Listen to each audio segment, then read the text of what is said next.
নমস্কার। আমি আজকে থেকে আমাদের 2026 সালের বিভিন্ন আপকামিং যে ভ্যাকান্সিগুলো বেরোচ্ছে তার জন্য কারেন্ট অ্যাফেয়ার্স নিয়ে আলোচনা করব আমার এই চ্যানেলে। তো আমার সাথে জুড়ে থাকলে প্রতিদিন কারেন্ট অ্যাফেয়ার্স সম্পর্কে আপডেটেড থাকতে পারবেন। বেশি কথা না বাড়িয়ে প্রতিদিন আমরা একটি করে টপিক আলোচনা করব। আজকে 2026 সালের প্রজাতন্ত্র দিবস সম্পর্কে যে আলোচ্য বিষয়গুলি সেগুলি নিয়ে কথা বলা হবে।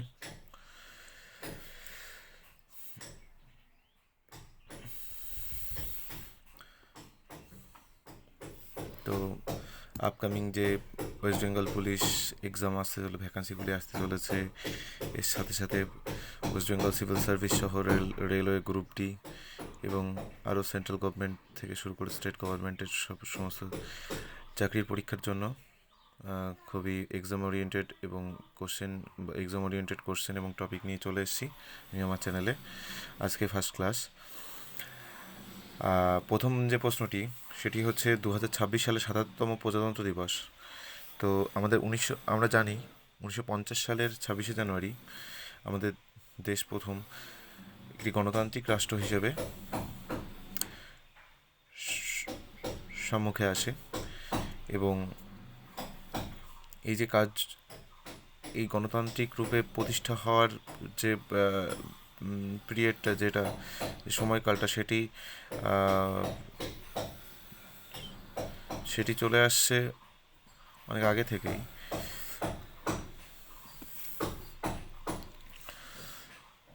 তো যেদিন প্রথম আমাদের কনস্টিটিউশনাল অ্যাসেম্বলি তৈরি হয়, অর্থাৎ 1946 সাল, তখন থেকে তারপরে এসে 2026 সালের 26শে জানুয়ারি 1950 সালে প্রথম গণতান্ত্রিক রাষ্ট্র হিসেবে এটি প্রতিস্থাপিত হয় এবং আজকে 2026 সালের 26শে জানুয়ারি আমাদের দেশে ৭৭তম প্রজাতন্ত্র দিবস পালিত হয়েছে।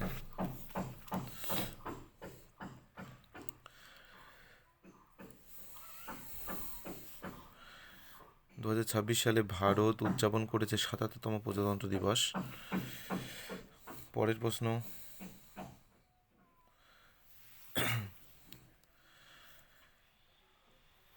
এটা উদযাপনের স্থানটা কোথায়, মানে কোথায় এই যে কুচকাওয়াজটা হয়েছিল, প্যারেডটা হয়েছিল 26 জানুয়ারি, একটা কুচকাওয়াজ হয়, প্যারেড হয়, এই প্যারেডটা হয়েছিল কোথায়? কর্তব্যপথ। সেটা কোথায়? নিউ দিল্লিতে। কর্তব্যপথটা কোথায়? নিউ দিল্লিতে যে প্রধান প্যারেড গ্রাউন্ড, সেখানে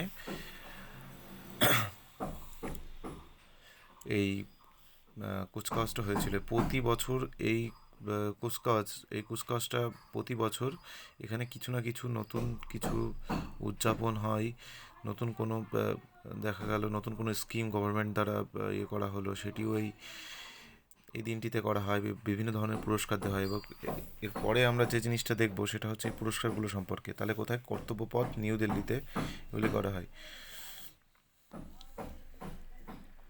2026 সালের যে প্রজাতন্ত্র দিবসের যে থিমটি ছিল সেটা কি? 150 ইয়ার্স অফ বন্দে মাতারাম। কারণ কি? বন্দে মাতারাম 1896 সালে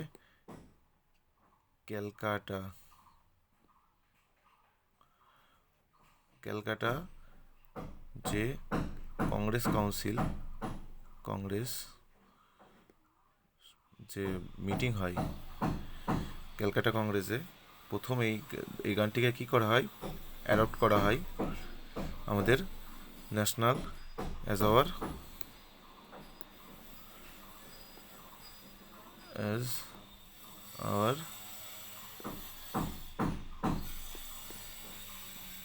ন্যাশনাল সং,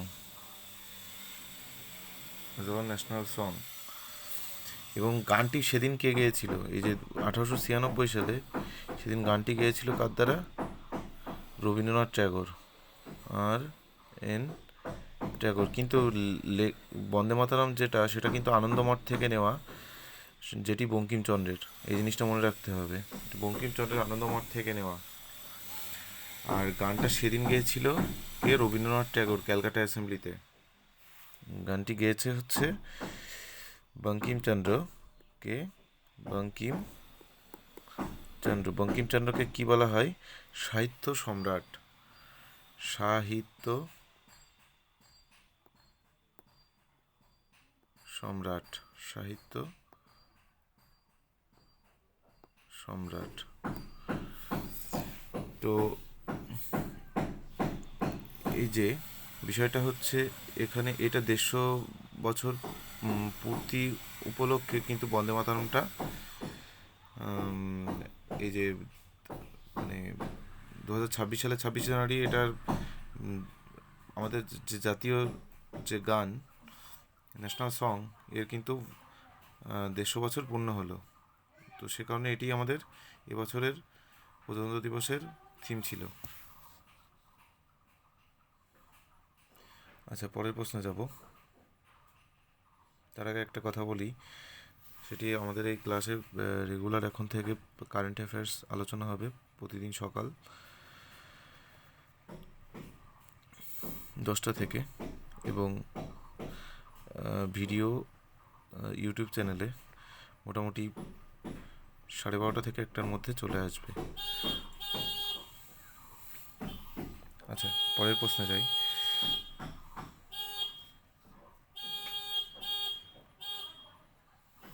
এখানে চিফ গেস্ট কে ছিলেন?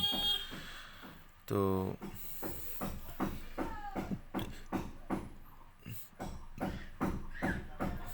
আমরা যদি কখনো নিজেদের গ্রামেও কোনো অনুষ্ঠান করি, দেন সেখানেও কিন্তু একজন চিফ গেস্ট রাখা হয়। তো অবশ্যই এখানে একটা দেশের, সেখানে তো অবশ্যই একটা চিফ গেস্ট থাকবে। তো যে চিফ গেস্ট ছিলেন, তিনি কে ছিলেন? 2026 সালের প্রথমবার একসাথে ইউরোপীয় ইউনিয়নের দুইজন শীর্ষ নেতা এখানে উপস্থিত হয়েছিলেন। একটার নাম কি? একজনের নাম আরজিউলা ভন দের লিয়েন। কে তাহলে? আরজিউলা ভন দার লিয়েন। ইনি কে? ইনি হচ্ছে প্রেসিডেন্ট অফ ইউরোপিয়ান কমিশন। ইনি কি ইউরোপিয়ান কমিশনের প্রেসিডেন্ট। তাহলে এখানে লিয়েন দেখবেন, দের লিয়েন দেখলে টিক মেরে দেবেন, সেটাই। পরে যেটা, আরেকজন ছিলেন এই যে অ্যান্টোনিও কোস্টা। ইনি হচ্ছে প্রেসিডেন্ট অফ ইউরোপিয়ান কাউন্সিল। ইনি ইউরোপিয়ান কাউন্সিলেরও ইনিও একজন ইউরোপিয়ান কাউন্সিল।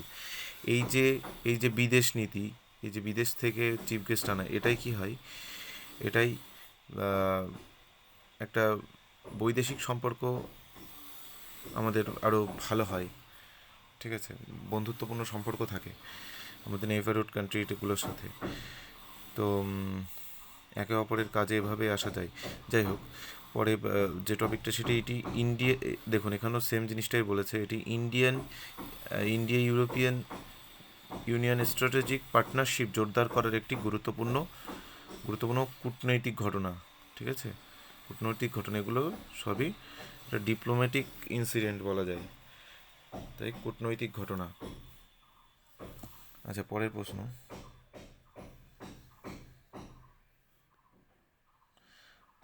জাতীয় পতাকা সেদিন যার দ্বারা উত্তোলন হয়েছে, তিনি কি? প্রেসিডেন্ট দ্রৌপদী মুর্মু। তিনি কি? আমাদের প্রেসিডেন্ট দ্রৌপদী মুর্মু এই পতাকা উত্তোলন করেন। এই পতাকা উত্তোলনের সাথে সাথে কিন্তু একটা নিজেদের সেই দেখানোর জন্য, নিজের রয়্যালটি বলুন বা যাই হোক, দেশের একটা দেখানোর জন্য কিন্তু কি হয়, জাতীয় সঙ্গীতের সময় 21টা গান স্যালুট, অর্থাৎ জাতীয় সঙ্গীতের সময় না, জাতীয় সঙ্গীত হওয়ার আগে বা হওয়ার পরে যে কোনো একটা সময়ে, সেটা আমার এখন খুব সম্ভবত আমার এখন জানা নেই আগে কি পরে হয়, তো যাই হোক, যদি কেউ জেনে থাকেন তাহলে কমেন্ট বক্সে বলে দেবেন। জাতীয় সঙ্গীতের সময় 21টি গান স্যালুট অর্থাৎ 21 তোপে সালাম প্রদান করা হয়। তো প্যারেডের গুরুত্বপূর্ণ যে আকর্ষণগুলো ছিল সেটা হচ্ছে, প্যারেডের গুরুত্বপূর্ণ আকর্ষণ ছিল আর্মি, নেভি, এয়ারফোর্স এর মার্চ। তো সৈনিকদের সৈনিকদের যে র্যালি বেরোয়, সাধারণ র্যালিকে আমরা কি বলা হয়? সাধারণ র্যালিকে র্যালি র্যালি যাই হোক কিছু একটা বলা হয়, কিন্তু সৈনিকদের যেটা হয় সেটা হয় মার্চ। তো আর্মি, নেভি এবং এয়ারফোর্সের মার্চ পাস্ট দেখা যায়।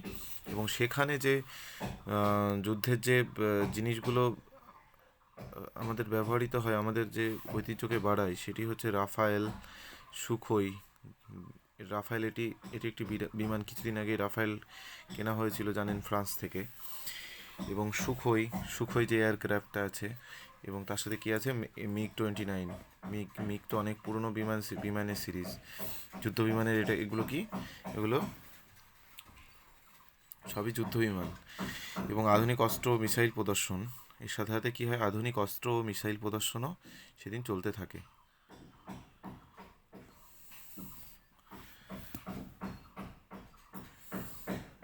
এখানে বলেছে রাজ্য ও মন্ত্রণালয়ের 30টি tableau, 17 states and union territories, আর হচ্ছে 30 মিনিস্টার্স। এখান থেকে পরের প্রশ্নটাই,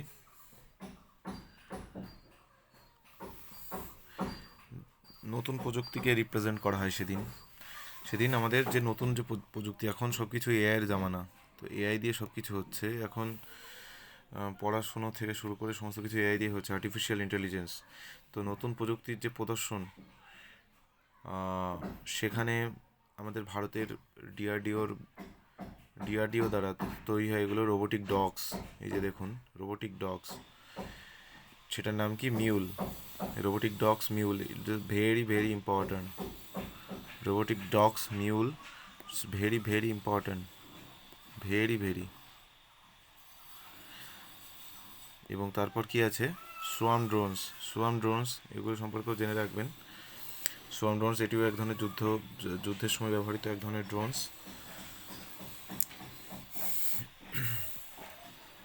তো কি হলো, রোবোটিক ডগসটার নাম হচ্ছে কি, মিউল। প্রশ্ন আসতে পারে। এখানে পুরস্কার দেওয়া হয়, যে পুরস্কার দেওয়া হয় সেটা বিশেষ পুরস্কার হচ্ছে গ্রুপ ক্যাপ্টেন শুভাংশু শুক্লা। এটাকে গ্রুপ ক্যাপ্টেন একজন শুভাংশু শুক্লাকে অশোক চক্র প্রদান করা হয়। ডিডি গ্রুপ ক্যাপ্টেন তাহলে গ্রুপ ক্যাপ্টেন শুভাংশু শুক্লাকে অশোক চক্র প্রদান করা হয়। এটা সমাপনী অনুষ্ঠানে।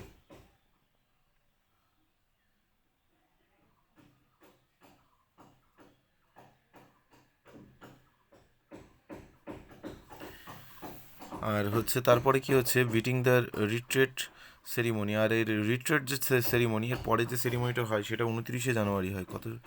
29শে জানুয়ারি বিজয় চকে হয়, নিউ দিল্লিতে অনুষ্ঠিত হয়। সেই লাস্টে